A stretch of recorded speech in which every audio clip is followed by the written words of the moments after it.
So, Vince, I think you might be the first to do this at a ballpark. We've had a few of these Zoom guests. We've just started doing it with video. I think you might be the first one to do it from a ballpark. I think that's pretty cool. Well, that's the good news. The bad news is, Aiden, is that I'm at an empty ballpark because the A's, as we are recording this, are on the road in Seattle. And when I'm done with you, I'll walk about 30 yards to my left and go back to my home radio booth, stare at television monitors, and try to do a radio call of a major league game with the A's and the Mariners. And I'm in the Coliseum with 6,000 of my favorite cutout friends that are still hanging out. They just never leave, the cutout guys.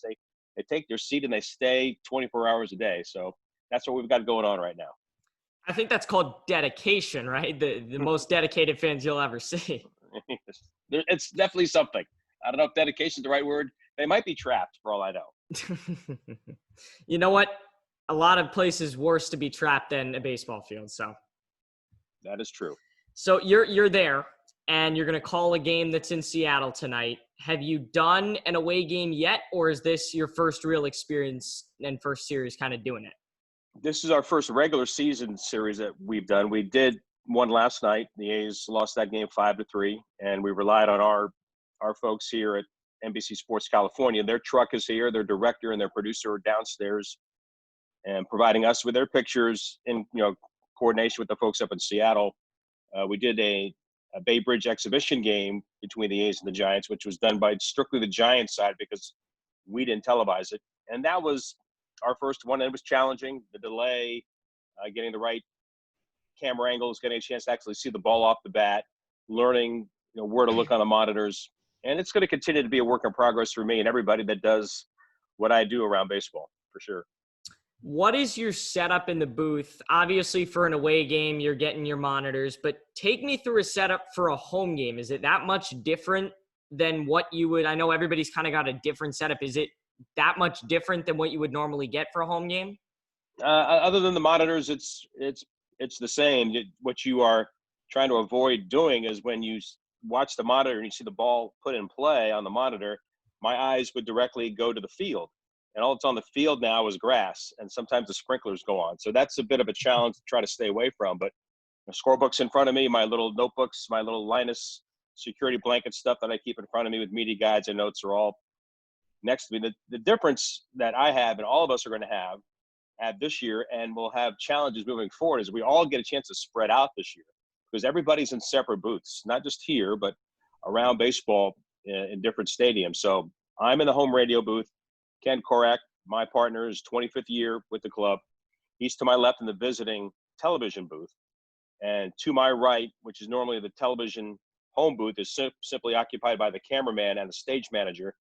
Next booth over to the right is Glenn Kuiper, the TV voice of the A's. And then to his right in another booth is Ray Fosse, and he's in a separate booth as well. Then when Dallas Braden does our games, he actually sits down in the stands when the A's are here for the home games, and that's kind of the way it's set up. I asked Eric Nadal about this on the last episode. I know interaction with the players is such a big part of your job, especially in baseball, probably more than even basketball, the guys that are in the bubble right now, or even hockey, because you have so much more time to fill. And so much of that is, I talked to this player and he said this, or I talked to that player and she said that, right? How have you been able to fill that and either get that same information just through without being able to walk into the clubhouse, or how have you been able to fill that void where you normally would have a story? That's the challenge for everybody. And Eric is 100% right, because when I receive audition tapes from different young broadcasters around baseball, either in the minor leagues or like yourself, aspiring at an even earlier age, I tell them, all of us, including yourselves, can do balls and strikes. That's easy. Fastball down the middle, ground ball to short, throw to first, fly ball to center. Those things, over time with the reps will take care of itself, and then you develop your style and things move forward. But what you do between pitches, what you do in a game that's 7-1 and you're losing in the fourth inning, you've got to find something to talk about. That's where you rely on those stories. And you're right. I mean, at this time of the day, normally, if we were in Seattle, I would be in the clubhouse and I'd be on the field and I'd be asking questions about last night's game, about the way things went. And so we don't have that opportunity, and we have to rely on Zoom calls. That's where we are now. Our PR department provides 2 players before each game. Today, as we are taping this, is Ramon Laureano, center fielder, and tomorrow's starting pitcher, Chris Bassett. And then later on, a few minutes down the road before first pitch, Bob Melvin will do his daily pregame presser with all the members of the media. And that's all we have. So you do have to rely on some of the stuff you've known in the past. You have to rely on, even still without scouts in the stadium and physically they're doing their job, I still reach out to scouts and ask them, because I know they're watching games on video and they're actually scouting in that method. But they always see the game differently than I do, and I always rely on their expertise. So those things stay in place. But by and large, there is a large hole that's missing because we don't have the opportunity to tell those stories, because the fan that's listening to us, we're their conduit to the clubhouse. They're thinking, in many cases, along the same lines we are. Why did this happen? Or why didn't that happen? And they are counting on us to get those answers for them in the next day or two. That's why they're fans, and that's why they're fans of what we do. So it's unfortunate that we're not able to do that as precisely as we would like, but we're all in the same boat, and we just try to charge on as best we can. Has it really been that much different? Obviously, it's probably more difficult for you than for the TV guys who are sitting in the booth next to you, not being at the ballpark, because with radio, it's so much painting the picture. Has that been more difficult, less difficult, or about the same as we've transitioned into this weird sort of thing where you're doing a game in Seattle from Oakland being produced somewhere else? Like, yeah, it's important with the different angles that we're given, and we're given multiple angles of the field aside from the actual feed that goes out over the air, is that it's important for us still to set shifts, which is so prevalent in today's game. So outfield shading toward right, 3 defenders on the right side, 3 defenders on the left side, Simeon in shallow right, whatever the case might be. Those are things that we have to really focus on to make sure that we get that out there, because here at the Coliseum and from our perch in our booth, it's second nature.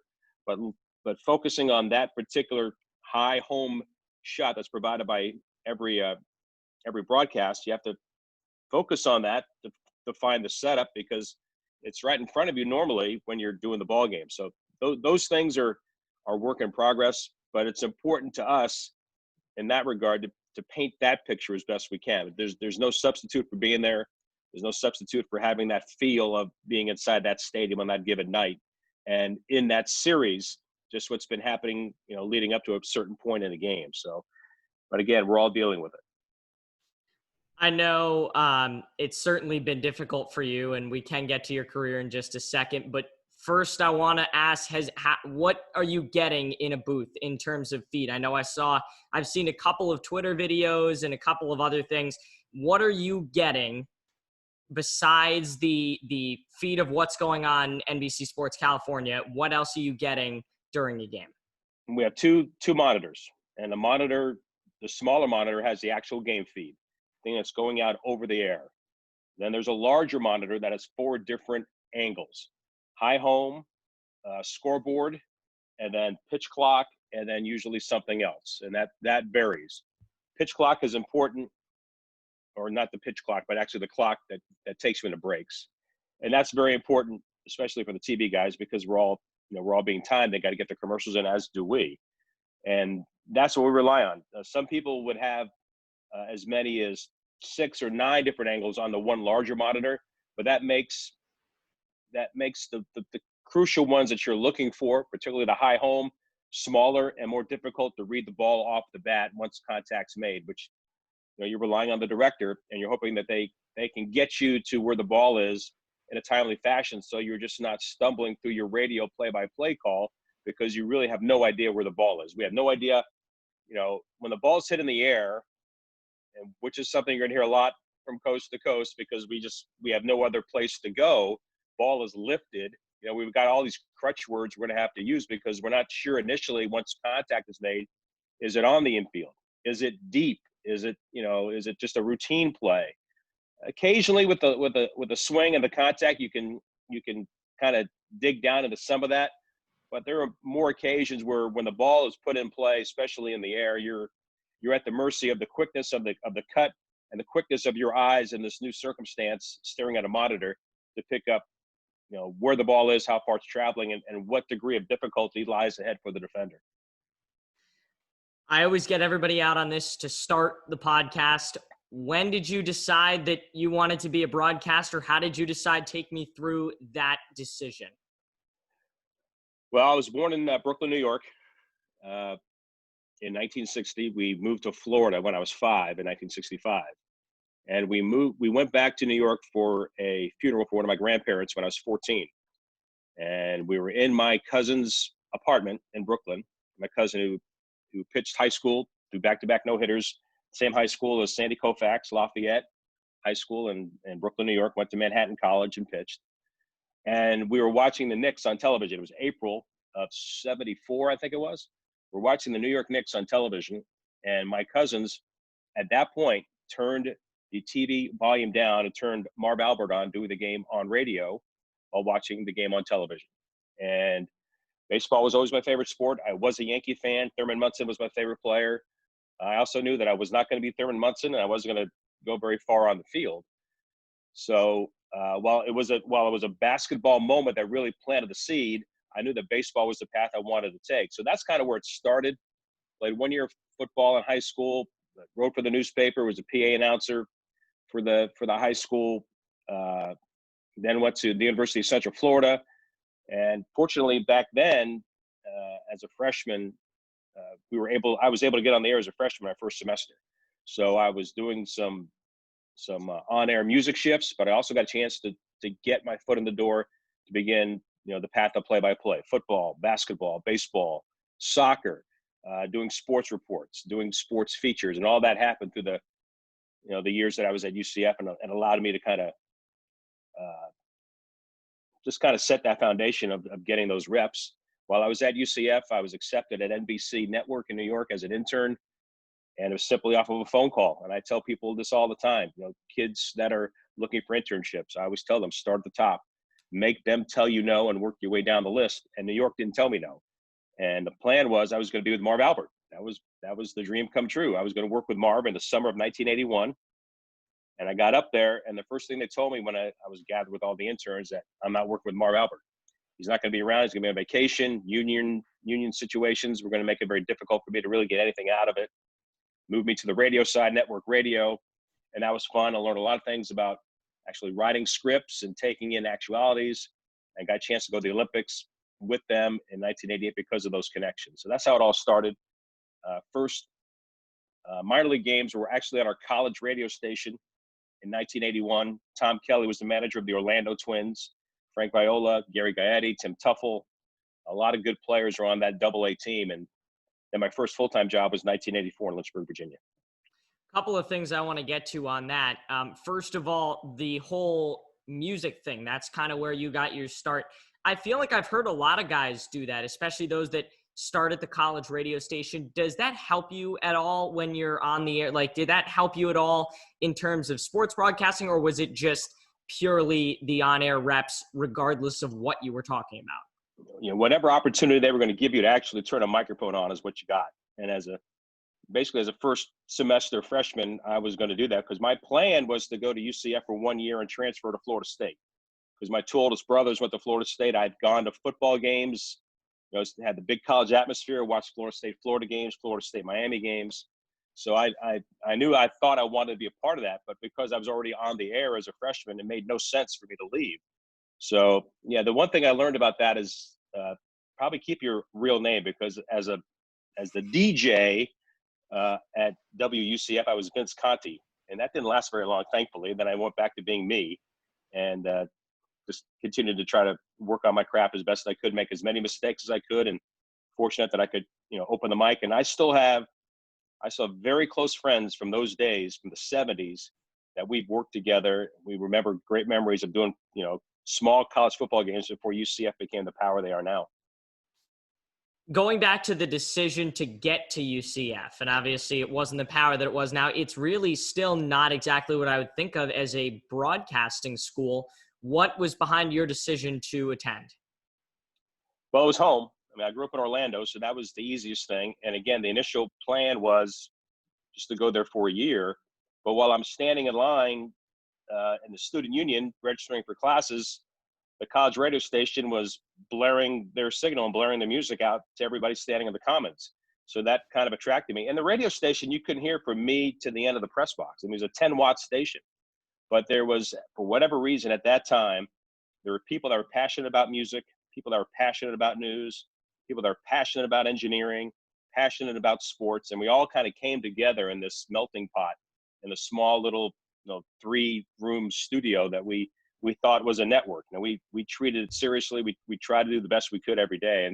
And again, once I realized I was on the air as a freshman, it made no sense to go anywhere because I knew in this industry, it's all about getting the reps. It's not necessarily about going to labs and learning different things in engineering or medicine or some other paths that people choose.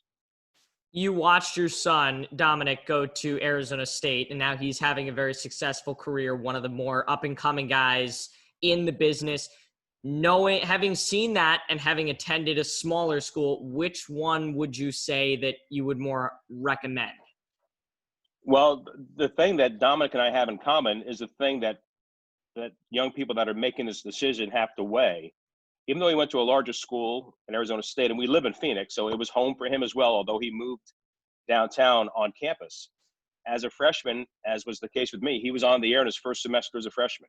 So he was getting reps at an early age. And in this business, that's the bottom line. So began to, make contacts, meet the people on the TV side, on the radio side, run camera, do some directing, do play-by-play, do softball, get a chance to do some football, do sports reports, do a talk show. All those things happened in his very first semester. So that to me, whether it's Arizona State or Central Florida or Syracuse or wherever it might be, Missouri or Florida, to me, it's important in the industry that you get a chance somehow, some way to get involved on air and go from there. How important is getting those reps? I know you kind of just hit on it a little bit, but can you expand a little bit on how important it is to be able to get reps day one when you set foot on campus? It's paramount because we all make mistakes, still make mistakes to this day, and you have to learn from them, and you just continue to kind of hone your craft and keep your eyes and ears open. But there's no substitute for turning on that microphone. I mean, you sit there in your house and it's going through your head, or you're sitting in your apartment and you're watching a game on television, and you do a couple of batters or a couple of football drives or something like that in your head, or even you record into a tape recorder. That's one thing, but to actually do a full event and have to fill the time and learn what that's like, where suddenly 3 minutes feels like 3 hours. There's no substitute for just being in that situation. Like, for an example, for a player, Jordan Weems is a reliever for the Athletics. He was a catcher converted to the mound by the Red Sox. He started playing professionally in 2011, started pitching in 2016, made his major league debut for the A's on Tuesday against the Rockies. There's no substitute for how do you match up in this environment until you actually do it in a real scenario. And that's kind of what it is for a broadcaster. You have to just keep on practicing and keep on working and hit those check marks of, doing an interview, making sure you actually ask questions and don't say talk about, which is something that drives everybody crazy, that you actually work on listening to the answers and maybe having a follow-up question to it. There's the only way that you're going to learn to do that is by actually being in the moment, in the pressure of actually having to do it. The importance of the interview, and we can kind of dive into that a little bit. Are there any other things besides talk about, which I've heard from a number of sources? Are there any other things that you would say probably those are automatic, do not do this? Well, I mean, I'm sure there's a few things, but making statements instead of asking questions is a thing that is frustrating to me, and it's frustrating to many. A lot of us do it. I mean, just the way people go about. It's a style, but that's a pattern that they follow. I really try to focus on making sure at some point that there's a question, and most importantly, try to get to it as quickly as possible. I was around Jack Buck when he was with the Cardinals and I was with the Astros. And I always got a kick out of the way that he would do his pregame shows. I mean, he would say like 3 words. So, Cardinal fan, are you? He would just make sure that it was the other person, the guest, that was getting a chance to tell their story, and he just kind of navigated it. And there's a way to do both of those things, to really give a concise question and listen to the answer. How do you do that? How do you go in and kind of navigate, but at the same time make sure you're still in control of the interview? Well, you have to have a plan. You have to know what you want to talk about, but you have to leave the door open based on their answers that you might be going down a different path. And a lot of it depends on whether it's a long form podcast that we're doing, or it's a strictly timed 3 or 4 or 5 minute pregame show that has to fit specific parameters. And you have things that you want to get to that you may or may not get to based on the person's answers. You have to just be prepared. If you're prepared to begin with, when you sit down, then you're in a very strong position, and you just follow along. And in most cases, it's going to go the way that you intended it to go. But when it doesn't, at least you are prepared for that. And it's something that is a seamless transition that I don't think very many people would recognize. What goes into a really good seamless transition when you're talking about one topic and then you want to transition into another? What goes into that? Well, again, it's based on the answer. I mean, the answer is something that the answer and time are 2 things that affect it. Depending on what the answers are, and you want to get to something else, then it's just a simple way of saying, look, I need to ask you about this. What about such and such? You have to, I don't say force it in there or pigeonhole in it, but there are certainly things you may feel like in that given interview that has to be addressed. And while they haven't been addressed maybe at the very top, you have to make sure that they get there. And you at times you've got to be direct and go right to that point, and then try to get the answer out of them. All right, let's go back to UCF for a second. Perfect transition right there. Back to UCF for a second. When you graduated, you mentioned that you had done some minor league baseball while in college. And I think that's kind of become something that a lot of broadcasters end up doing with the vast amount of teams that are now available. I'm sure that there weren't that many available when you were in college, but now there's so many available. It's fairly easy to find a team to do games for. You got to do games in college. Did you ever consider a career doing games outside of baseball, or was it kind of just you were launched into the career of doing baseball and this was kind of what you were going to do in the industry? Well, baseball was always going to be the sport I felt like I could have a career with, because of the length of the season. It lent itself to an opportunity financially to be in a spot that you could live on it. Because I have friends. It's probably changed a little bit in recent times, but I have friends that are the voice of major colleges, University of Arizona or Duke or Virginia Tech or Kansas State. Well, while that has some prestige to it, there's other parts of their work that's involved. They've got to do the morning drive sports maybe on their flagship station, or they do other things for the university or for the radio station, or they just have another job on the side. In baseball, if you're fortunate enough to get to this level, you've got a pretty good chance to make a decent living at it. And I think, and it's my favorite sport, but I've done college basketball.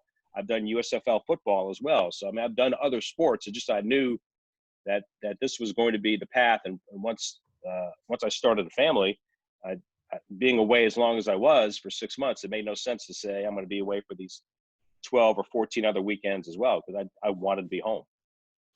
At this point, would you ever consider doing stuff outside of baseball? If you were offered a job doing some NBA games or NFL, would you consider that sort of stuff?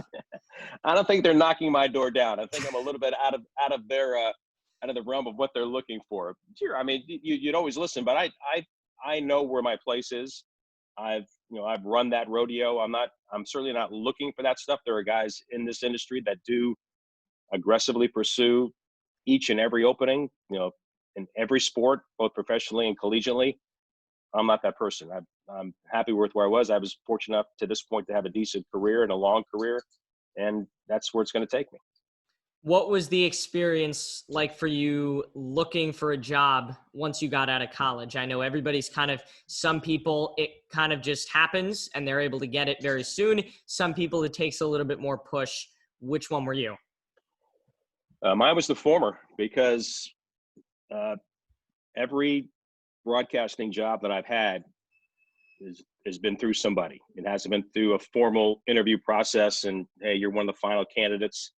Well, I've gone through that process, and that's how you eventually get the job. But the genesis of being in that situation was because somebody recommended me, or I knew somebody, or they reached out to me and said, we want you to officially, look at this job. And it started with the Lynchburg Mets in 1984, which I didn't even know existed. And they called me and said, we've received your resume. Will you send us an audition tape? And they called me on a Monday. They had the tape on Wednesday, and they offered me the job on Thursday, and I was in Virginia on Saturday. So, as a young single guy, whatever fit in the car went. The El Paso time for 3 years, I met them at a minor league seminar. They told me after the fact, they knew we want to hire you. We couldn't do it at the time because we had to make some changes with our staff. Once they did, they called me, and I already had a double-A job. But at that time, the El Paso Diablos were almost like the Yankees of the minor leagues because they drew well. They were well thought of organization of the year with promotions and marketing and whatnot, and it was going to open up a lot of doors. So same thing when I went to Iowa. The Iowa folks had been coming for years to the seminar.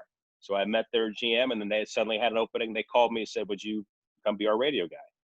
Tucson, a friend of mine that I met back in A-ball in the Mets organization, he said, look, we're friends of mine are buying the Tucson team. I need you to become the radio guy. I said, I'm not going. He said, well, I need you to go. I said, at that point, I was with the Iowa Cubs. I had simply done the season. I went and worked the Olympics for NBC. I won some minor league announcer of the year award from minor league baseball, went to the winter meetings and received a plaque. Things were pretty good, and I was pretty happy with it. And he said, no, I need you to go to Tucson because this is our situation, and we just need somebody that knows what they're doing. And so after asking time and time again, I went, spent 2 years there. Astros called, didn't even know they had an opening. They said, we want you to come work for us. Eric Nadel, who's still a very close friend of mine, called me when Brad Sham went back to the Cowboys.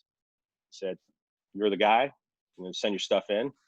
Same thing. Then I was out of baseball for 2 years.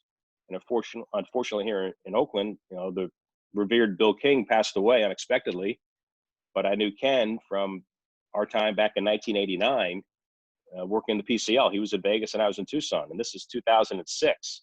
And we knew each other across the glass. He's with the A's. I'm with the Rangers. He was with the White Sox. I was with the Astros. So there was a relationship there, a friendship already there.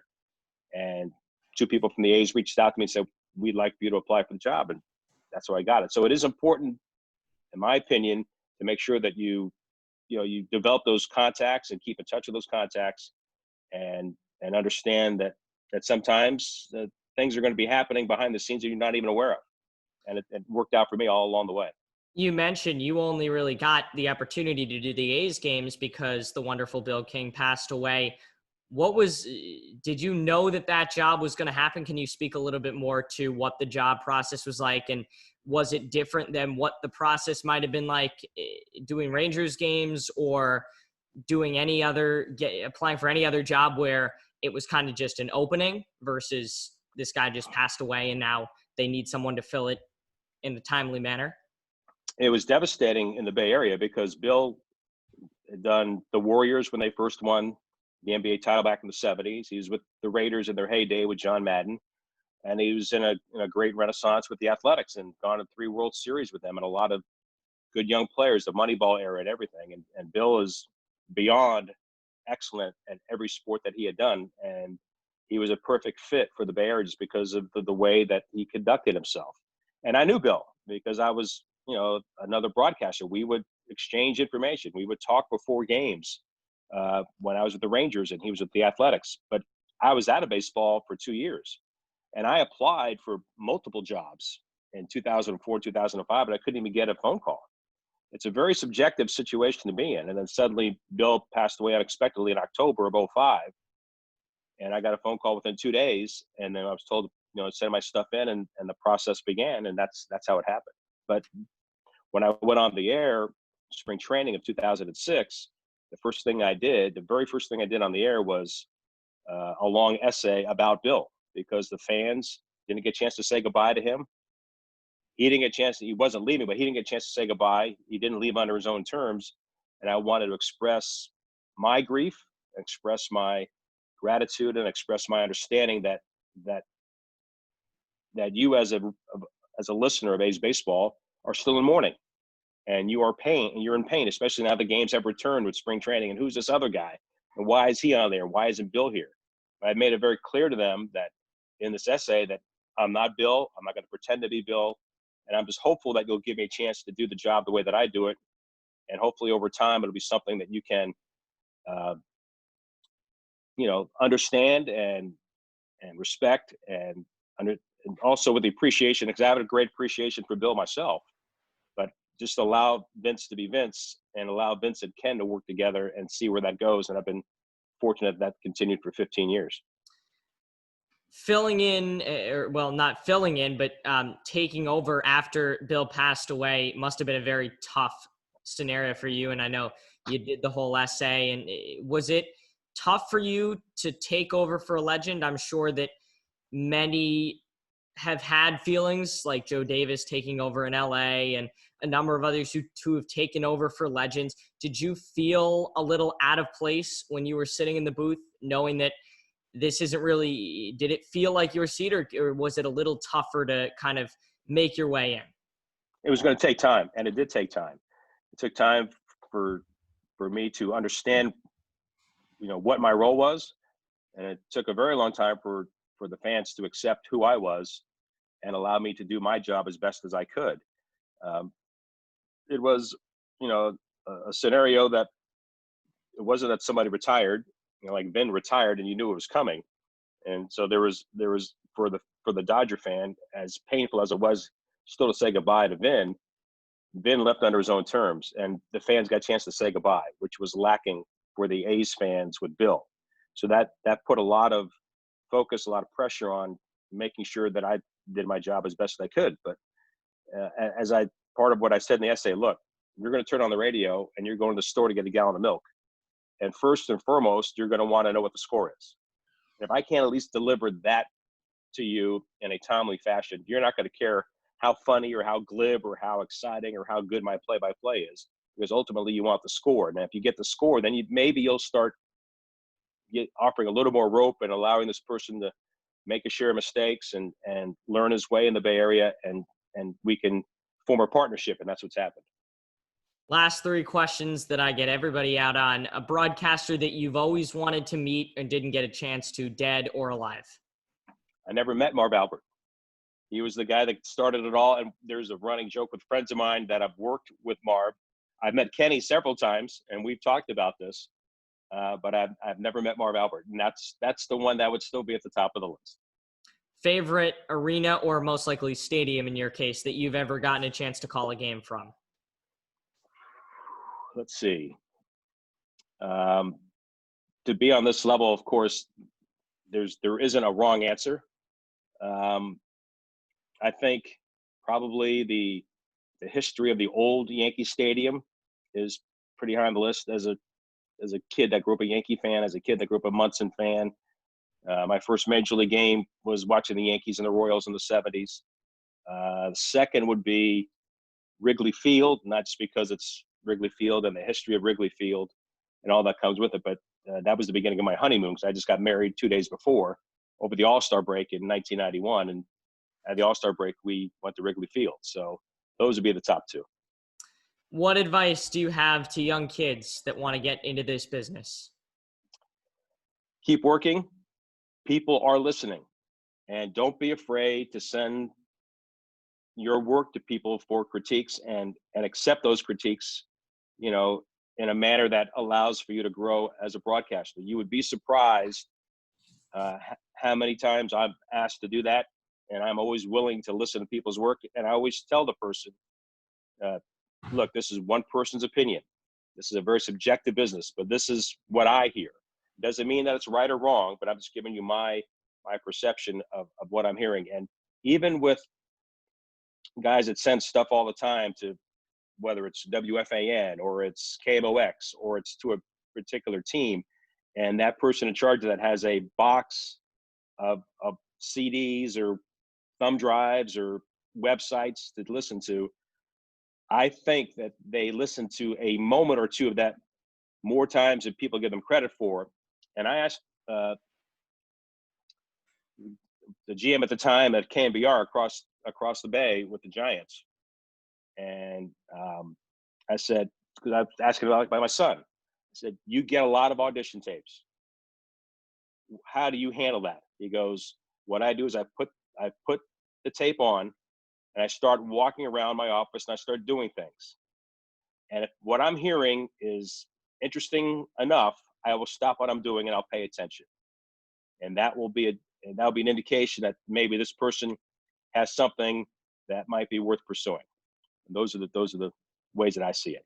Vince, if people want to find you online and connect with you and send you their stuff, where can they do that?